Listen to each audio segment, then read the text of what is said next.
Welcome to G chemistry classes. तो last lecture में हमने डिस्कस किया था theoretical part of enzyme catalysis reaction का। ठीक है, केमिकल काइनेटिक्स का एक इम्पोर्टेंट टॉपिक है। तो इसके हमने फार्मूले ड्राइव किए थे, माइकल मेंसन इक्वेशन जो काफ़ी इंपॉर्टेंट है, उसके बेस पे हमने ग्राफ प्लॉट किए थे जिसको लेन वीवर एंड वर्के प्लॉट किया था, और ईड ऑफ स्टी प्लॉट भी हमने देखा था, ग्राफ प्लॉट किया था। ठीक है, जिसको बोलते हैं 1/r वर्सेस 1/s के बीच ग्राफ प्लॉट किया था, और r/s वर्सेस r के बीच ग्राफ प्लॉट किया था। ठीक है, वो सारे जो हमारे फार्मूले हैं उनको रिवाइज कर लिया होगा आपने। तो उसके बेस पे कुछ क्वेश्चन भी किए थे हमने, तो कुछ क्वेश्चन और कर लेते हैं उसके बेस पे। देखिए, उसमें टर्नओवर नंबर है, टर्नओवर फ्रीक्वेंसी, एक्सेट्रा एक्सेट्रा हमने फार्मूले किए थे। ठीक है, अब देखिए क्वेश्चन आपकी स्क्रीन पे, आप इस क्वेश्चन को कीजिए। अगर आपने थ्योरेटिकल वाला पार्ट देखा है, लेक्चर देखा है, तो आप क्वेश्चन को बहुत ईजिली सॉल्व कर लेंगे। ठीक है, क्वेश्चन आपकी स्क्रीन पे है, एक बार वीडियो को पॉज कीजिए और क्वेश्चन को सॉल्व करके देखिए। ठीक है, क्वेश्चन एक बार मैं आपको पढ़ के सुना देता हूँ। इन अ होमोजीनियस कैटालिटिक रिएक्शन 1 यानी molar 1 molar of a substance and 1 micromolar of a catalyst yield. ठीक है, 1 millimolar of a product in 10 second. The turnover frequency of the reaction in second inverse में। ठीक है, ये क्वेश्चन है, इसमें पूछा है टर्नओवर फ्रीक्वेंसी पूछा गया है। उसने कह दिया है in a homogeneous catalytic reaction 1 molar of a substance, यानी सब्सटेंस का मतलब है सब्सट्रेट की कंसंट्रेशन हमें गिवन है। सब्सटेंस या रिएक्टेंट जो भी है, इसी को आप रिएक्टेंट की कंसंट्रेशन क्या है गिवन है, किसके है 1m है, यानी 1 मोलर कंसंट्रेशन। ठीक है, हमें गिवन है। और कह रहा है ये and 1 micromolar of a catalyst yield भी दे रखी है इसने। कैटालिस्ट यील्ड यानी कि जिसे हम E0 से रिप्रेजेंट करते थे, कैटालिस्ट यील्ड दिया है 1 माइक्रोमोलर। ठीक है, माइक्रो को हटाने के लिए मैं क्या करूँगा, 10⁻⁻6 से मल्टीप्लाई कर दूँगा, तो ठीक है मोलर आ जाएगा, इतने मोलर है। ठीक है, और साथ में दिया है 1 मिलीमोलर ऑफ अ प्रोडक्ट का यील्ड भी दिया है इसने। प्रोडक्ट इक्वल है 1 मिलीमोलर ऑफ अ प्रोडक्ट। इसके मिली को मुझे हटाने के लिए क्या करना पड़ेगा, 10⁻³ से मल्टीप्लाई करना पड़ेगा, तो ये मोलर आ जाएगा। ठीक है, अब वो पूछ रहा है टर्नओवर फ्रीक्वेंसी बता दीजिए। देखिए, हमने फार्मूला पढ़ा था टर्नओवर फ्रीक्वेंसी और टर्नओवर नंबर। टर्नओवर नंबर हम कहते हैं लास्ट रेट कांस्टेंट। ठीक है, टर्नओवर नंबर, ठीक, उसको कहते हैं जैसे 1 mole of reactant is converted into product in 1 mole of the enzyme.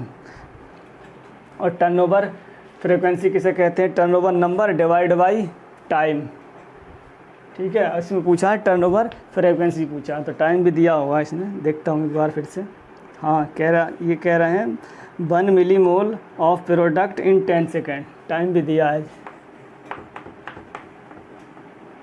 In 10 second. ठीक है, अब टर्नओवर फ्रीक्वेंसी निकालनी है।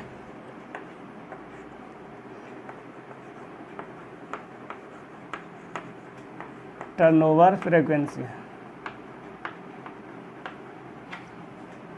कैलकुलेट करनी है। ठीक, टर्नओवर फ्रीक्वेंसी का फॉर्मूला हमने क्या देखा था लास्ट लेक्चर में। देखिए, टर्नओवर नंबर को हम कह सकते हैं, एक तो turnover number last rate constant को कहते हैं K3 को। ठीक है, दूसरी बात कहते हैं कि number 1 mole of reactant is converted into product in 1 mole of enzyme, यानी टर्नओवर नंबर। और क्या होता है, टर्नओवर नंबर की बात करूँ तो यानी रिएक्टेंट या substrate into product divide by enzyme. ये हमने लास्ट लेक्चर में पढ़ा था। तो मैं यहाँ से टर्नओवर नंबर निकालूंगा, फिर मुझे टर्नओवर फ्रीक्वेंसी निकाल सकता हूँ, क्योंकि टर्नओवर फ्रीक्वेंसी होती है हमारी turnover number divide by time. ठीक है, टर्नओवर नंबर निकाल लेते हैं। देखिए, रिएक्टेंट की कंसंट्रेशन या सब्सट्रेट की कंसंट्रेशन है 1 मोलर इनटू प्रोडक्ट की कंसंट्रेशन हमें गिवन है वन मिलीमोलर, तो यहाँ हो जाएगा 1 × 10 की पावर -3 मोलर। यूनिट को सेम पुट करना है, ठीक है। मिली में है तो मुझे मोलर में कन्वर्ट करना है, मिली को हटा देना है, ठीक। और मुझे लास्ट में क्या, एंजाइम की divide by concentration of the enzyme या कैटेलिस्ट। कैटेलिस्ट की कंसंट्रेशन भी दे रखी है उसने 1 माइक्रोमोलर, तो मैं इसको पुट करूँगा 1 × 10 की पावर -6 मोलर। मोलर से एक मोलर कैंसिल हो जाएगा एम से, ये 10 की पावर -6 ऊपर जाके क्या हो जाएगा प्लस का 6 और ये माइनस का 3 है तो प्लस का 3 हो जाएगा, प्लस का 3, ठीक। और मोलर, एक मोलर बच गया, तो ये आ गया टर्नओवर नंबर। टर्नओवर नंबर हमारा है 10 की पावर 3 मोलर। अब टर्नओवर फ्रीक्वेंसी का कैलकुलेट कर लीजिए, इक्वल है 10 की पावर 3 मोलर, ठीक, डिवाइड बाई टाइम। टाइम क्या है 10 सेकेंड, इससे एक 0 ये चला जाएगा सेकेंड, ठीक है। तो टर्नओवर फ्रीक्वेंसी आ जाएगा हमारा 10 की पावर टर्नओवर फ्रीक्वेंसी आ जाएगा 10 की पावर 2, ठीक है।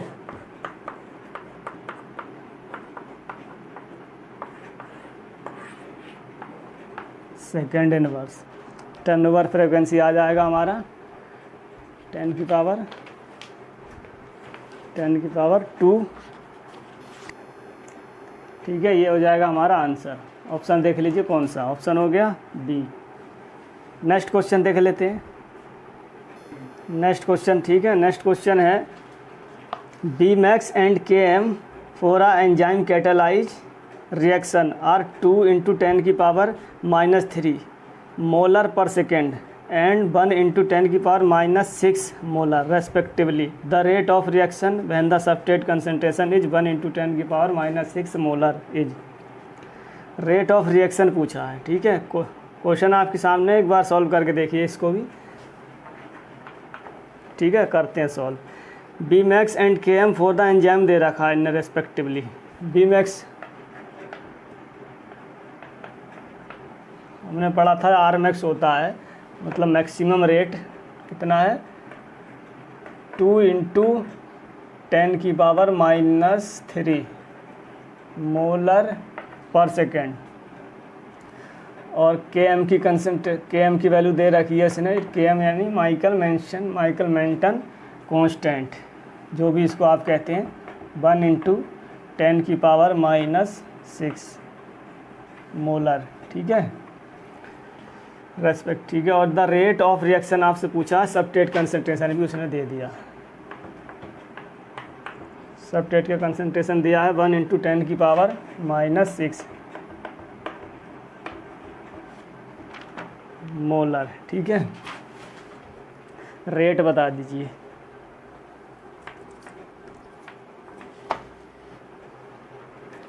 अब देखिए, हमें माइकल मेंशन इक्वेशन क्या थी हमारी, रेट इक्वल होती थी Rmax और concentration of the substrate divide by Km plus concentration of the substrate. कुछ नहीं करना है, इक्वेशन आपको पता है, सीधे सारी वैल्यू हमें दे रखी है, तो इजीली वैल्यू पुट कर दीजिए, रेट ऑफ रिएक्शन हमारा निकल जाएगा। आर ये पूछा, Rmax भी दिया उसने, Rmax की वैल्यू पुट कर दीजिए 2 × 10 की पावर -3 मोलर पर सेकेंड।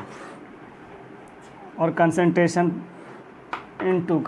ऑफ द सबस्ट्रेट 1 × 10 की पावर -6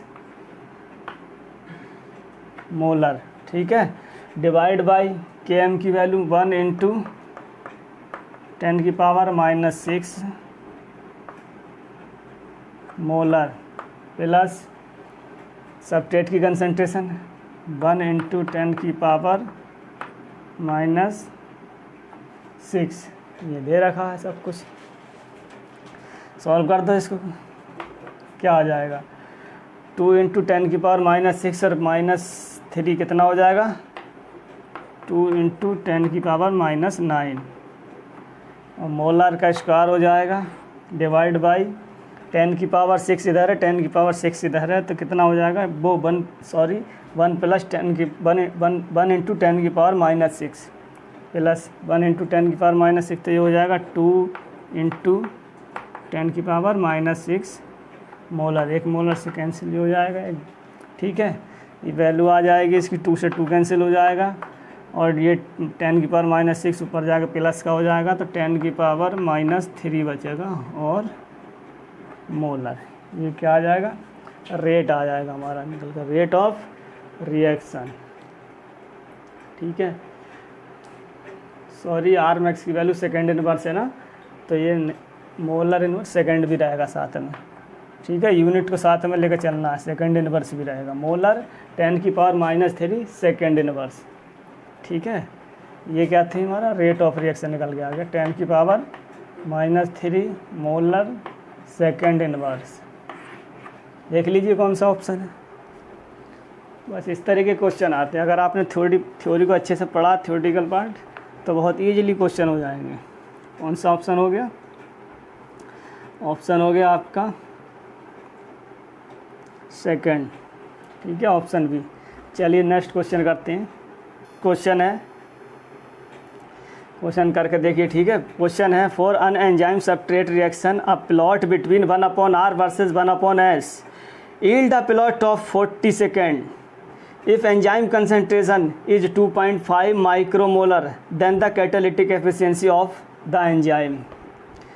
ठीक है, आपको प्लॉट दिया, किसके बीच ग्राफ प्लॉट है, देखिए 1/r versus 1/r into 1/r and 1/s, ये आपको ग्राफ प्लॉट करना है पहले। फिर आपको उसकी वैल्यू दे रखी है उसने, एंजाइम से प्लॉट दे रखा, प्लॉट बिटवीन दिस, ठीक है, और स्लोप की वैल्यू दे रखी है 40 सेकेंड।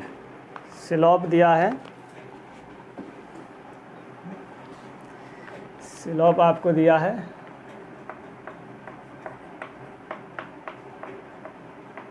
40 सेकेंड।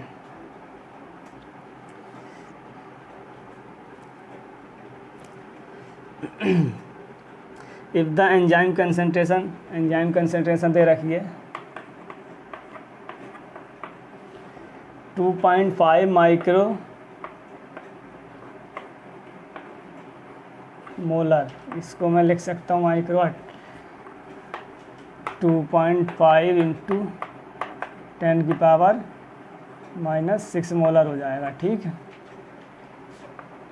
10 की पावर -6 मोलर। अब क्या पूछा है, कैटालिटिक एफिशिएंसी पूछी है। कैटालिटिक एफिशिएंसी किसको बोलते थे हम, लास्ट रेट कांस्टेंट या K3, या आप जो भी K2 आपने लिया है तो K2, ठीक है। K2 की वैल्यू पुट करनी है। पहले तो हमें ग्राफ प्लॉट करना है, उसने दिया है 1/r वर्सेस 1/s के बीच ग्राफ प्लॉट की। माइकल मेंशन इक्वेशन क्या होती है, R इक्वल होता है हमारा R मैक्स के, R max into 1s upon Km plus s, ठीक है। इसके बीच ग्राफ प्लॉट करना है, तो मैं इसको रिवर्स करके लिखता हूँ, 1/r इक्वल हो जाएगा Km plus s, R max into s, मुझे मिलेगा 1/r इक्वल हो जाएगा Km upon R max into s plus s R max into s। s से s कैंसिल हो जाएगा, 1/r इक्वल हो जाएगा Km अपॉन R मैक्स, और मैं इसको लिखता हूँ, ये इधर है 1/s प्लस 1/r मैक्स। ये ग्राफ प्लॉट करना था, y बराबर mx प्लस c, 1/r और 1/s के बीच, ठीक है। तो मुझे क्या ग्राफ मिलेगा,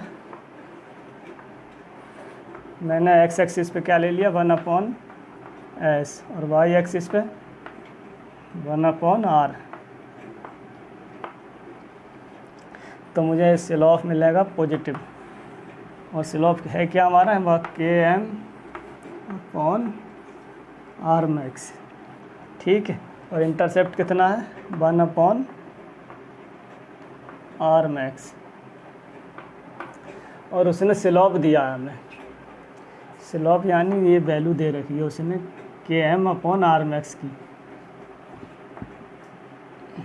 ठीक है। स्लोप हमें दिया है, ठीक है, स्लोप हमें दिया है 40 सेकेंड, तो इसको मैं लिखता हूँ स्लोप इसके बराबर है 40 सेकेंड के। और उसने पूछा क्या है, टर्नओवर नंबर नहीं पूछा है, इस बार टर्नओवर फ्रीक्वेंसी पूछी है। तो टर्नओवर फ्रीक्वेंसी किसे कहते हैं, turnover number divide by Michael mention constant, यानी लास्ट रेट कांस्टेंट, हाँ लास्ट रेट कांस्टेंट। और टर्नओवर फ्रीक्वेंसी किसे कहते हैं, last rate constant divide by के एम। अब देखिए टर्नओवर फ्रीक्वेंसी निकालनी है,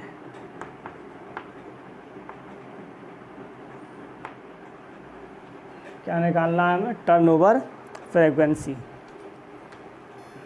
ठीक है। कैटालिटिक एफिशिएंसी निकालनी है, कैटालिटिक एफिशिएंसी, कैटालिटिक एफिशिएंसी क्या होती है, लास्ट रेट कांस्टेंट यानी K3 डिवाइड बाई Km या K2, K3 या K2 जो भी आपने माना है लास्ट रेट कांस्टेंट, ठीक है।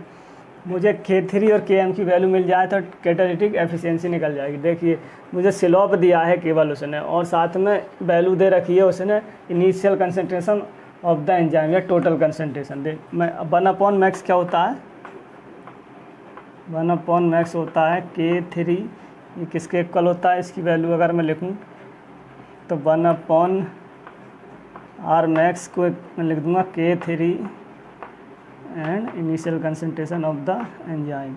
इसकी वैल्यू हमें दे रखी है उसने, इनिशियल एंजाइम की वैल्यू दे रखी है, तो मैं लिख सकता हूँ इसको, ठीक है। मुझे किसकी वैल्यू पता है, एंजाइम की वैल्यू पता है, ठीक। अगर मैं इसकी वैल्यू पुट कर दूँ 1 K3 इंटू एंजाइम की वैल्यू है 2.5 इंटू 10 की पावर -6 m, ठीक है। ये मुझे R मैक्स की वैल्यू है, ठीक है। अगर मैं यहाँ से देखिए क्या है ये मुझे दे रखा, स्लोप भी दे रखा है उसने Km और अपॉन R मैक्स दे रखा है 40 सेकेंड, तो मैं यहाँ से Km निकाल सकता हूँ easily, 40 second into R max. अब ठीक है, आर मैक्स की मैंने क्या लिखा था, Km into 40 second, R max को मैं लिख सकता हूँ K3 into concentration of the enzyme, ठीक है। अब मुझे एंजाइम की कंसनट्रेशन यहाँ पता है तो मैं वो वैल्यू पुट कर दूँगा, तो K3 Km अपॉन K3 लिख सकता हूँ, ठीक। 40 second into concentration of the enzyme कितना है 2.5 इंटू 10 की पावर -6 मोलर, ठीक है। ये मुझे क्या मिला, Km अपॉन K3, और कैटालिटिक एफिशिएंसी क्या होती है हमारी K3 अपॉन Km, मुझे ये वैल्यू मिल गई यहाँ से, ठीक है। अब मैं इसको रफ करता हूँ, आप चाहे तो स्क्रीनशॉट ले सकते हैं, ठीक है। देखिए मुझे वैल्यू पता है Km अपॉन K3 की,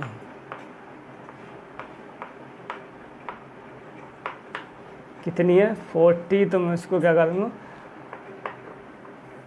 40 सेकेंड इंटू 2.5 इंटू 10 की power -6 molar, Km upon K3। इसकी मैं 40 के मतलब 2.5 की 40 के साथ मल्टीप्लाई करूँगा तो मुझे मिल जाएगा 100, ठीक है। ये 100 हो जाएगा इंटू 10 की पावर -6 मोलर सेकेंड, ठीक। मैं इसको क्या करूँ, मुझे क्या चाहिए K3 अपॉन Km, मुझे इसको रिवर्स करना पड़ेगा, तो मुझे इसकी हो जाएगा ये K3 अपॉन Km को जब मैं पलटूँगा तो ये हो जाएगा 1 100 इंटू 10⁻⁻6 मोलर सेकेंड। ठीक है, ये 10⁻⁻6 ऊपर जाएगा, हो जाएगा प्लस का 10⁻+6। ठीक है, डिवाइड बाई 100, और ये हो जाएगा molar inverse second inverse K3/km। तो ये हो जाएगा 10⁻⁴। ठीक है, 100 से मैंने डिवाइड कर दिया, और यूनिट आ जाएगी molar inverse second inverse K3/km। इसी को क्या बोलते हैं हम? Catalytic efficiency. तो ये था हमारा क्वेश्चन। तो इसका कौन सा आंसर हो गया? 10⁻⁴। ऑप्शन हो गया डी। ठीक है, तो ये थे कैटालिटिक एंजाइम कैटालिसिस जो ये थ्योरी है एंजाइम कैटालिसिस जो टॉपिक है, उसके क्वेश्चन भी हो गए हैं। कुछ और क्वेश्चन है, हम देख के करा दूंगा जो गेट में आए हैं। ये नेट में था क्वेश्चन आया हुआ है, कौन से ईयर में आया है? नेट दिसंबर 2014 में शायद ये क्वेश्चन आया है। ठीक, तो इस तरीके से क्वेश्चन आते हैं। अगर आपका ये टॉपिक अच्छे से रिवाइज है, फॉर्मूले पता है, तो आप इजीली कुछ नहीं करना है। जो इक्वेशन, एक ही इक्वेशन है माइकल मेंशन इक्वेशन, उसी को क्या करना है? बार बार रीअरेंज करना है अकॉर्डिंग टू क्वेश्चन। और किस तरीके से, जैसे एक क्वेश्चन में उसने केवल इक्वेशन को रीअरेंज करा के वैल्यू कंपेयर कराने पर इजीली कैलकुलेट कर सकते हैं। ठीक है, तो ये इस तरीके से सॉल्व कर सकते हैं। तो थैंक यू फॉर वाचिंग।